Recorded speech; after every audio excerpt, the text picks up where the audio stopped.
Okay, let's hope you can hear this. So I want to do this video as a kind of unpopular opinion piece. And my unpopular opinion is that all digital forensic experts should be good public speakers. Now, that's a scary thought. Most people hate public speaking, quite rightly. It's quite scary. I was the same, when I was younger. I did not like standing up in front of the crowd, and I wasn't that person.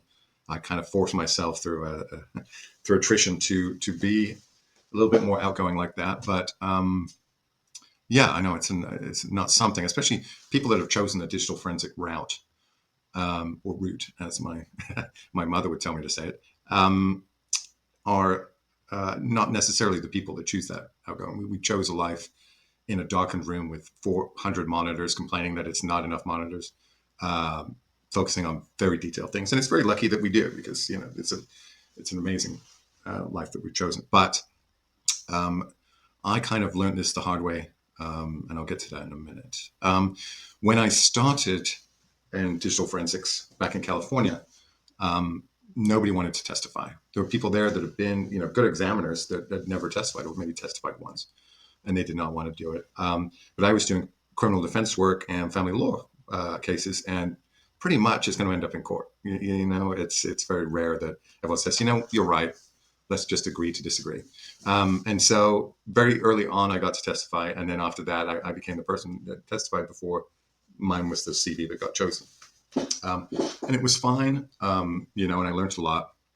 But there was one moment that I think um, changed for me, because the company I was at, they just decided the marketing campaign that they would do is to make forensic examiners do CLE courses to attorneys, speak about forensics. And it was great. There was 2 or 3 a week all around the state of California, from the very top to the very bottom.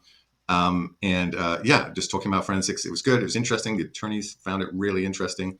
I sat in other CLE courses about slight changes in law, and it's been hard going. But forensics was very exciting. It was fun to talk about. I told some war stories about cases and things like that. But I wrote the presentation. I performed it. It was my material. It made it a lot easier. Familiarity with the material makes it a lot less scary. But yeah, standing up. I mean, I had from whole like huge conference rooms to massive open homes, like massive rooms with simultaneous translation into Spanish and little booth of translators. And yeah, it was quite intimidating, really. But I got through that, and it was all a lot of fun. But it was only when I went. There was a case I worked on. It was a family law case, and it was trying to. Our client's client hadn't really seen his kids for a couple of years, and he was fighting this big long battle, and it was over a very simple premise of digital forensics. It should have quite easily just been sorted out a long time ago, but they were fighting to the bitter end, which had really bad consequences for them in the end. But I was going to testify in a small Californian town, and it had a very old courthouse, very old school. It reminded me of court, Crown Court in England that I'd seen on like court dramas in England growing up. These very old, lots of wood crammed in. And I was sat there on the call to the witness stand, and the jury was right next to me and lower down, just staring up at me. And there was a big set of seating, well, it's like stadium seating almost, but old wooden benches going higher, like an old college lecture hall, filled with people and local press, which I didn't even realize they still had local press. But I went in there and I just, and I testified many, many, many times before, but I just got up there and I was just being sworn in as a witness, and I felt my hand shaking, my voice wobbling. I could feel it going a bit like this. And I thought, oh no, oh no, no, no, no. Why is it doing it now? I've fought huge, very big, criminal cases and things, and it's been fine. And why have I got an attack of the nerves now? This is going to be a very long uh, bit of testimony. But thankfully, when I started explaining, it was explaining about iMessages, why they're different from text messages. Very, very simple premise. But once I turned to the jury and started talking to them, I felt the CLE muscle flex. I felt that muscle memory, uh, and within seconds, I was fine. And yeah, obviously we won it, and it was great. But I always remember that. And then people have asked me, like, how do I prepare? People still, I've met very great examiners. They write, I dare to say, probably better reports than me. I've seen them very tight, very thorough, as you should be, but really good. They've been in business a long time. Just won't. don't want to testify, you know. And people ask me like, how do you prepare? And it's not necessarily about making sure you cross the T's and dotted the I's. We should be doing that anyway. It's get out and just talk, get that muscle memory going. If you should be giving presentations, once a month to two people in your team, about some weird thing you saw in a case, like, oh, we got this weird Jira export and I had to do this, or there was this weird app I got off this Android and I had to dig in there to find this little setting, or how do I know what the WhatsApp setting is from an extraction about whether it was auto download the images, well, there's a P list in there, there's 0, 3, or 8 or something like that. And that denotes the setting, right?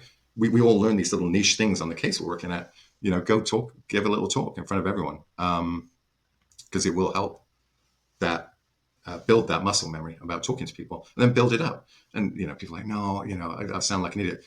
Better to sound like an idiot in front of your colleague rather than on the stand. And not only that, I think having testified, and people who testified, might see this.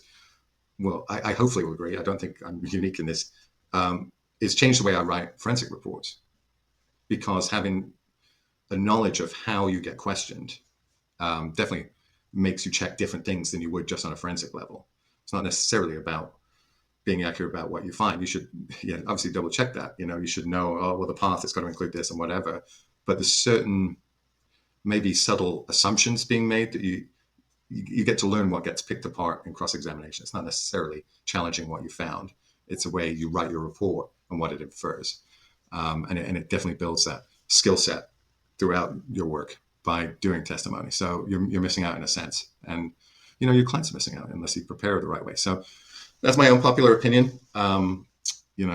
Definitely post a comment or reach out to me if you disagree. I hope you won't. But that's my personal feeling about it.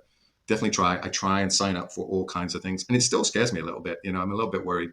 But you always will be. But once you go into it, as long as you know what you're talking about, as long as you prepare your own material, know what you're going to say, once you get going, you'll be fine. Because all forensic examiners love to talk about how clever they are and what they found out, right? It's just getting used to talking to other people about it and being confident about that. So anyway, I just want to jump on and say that. It's very important. I think we should all do it. And even though it's scary. Well, there we go. Thank you.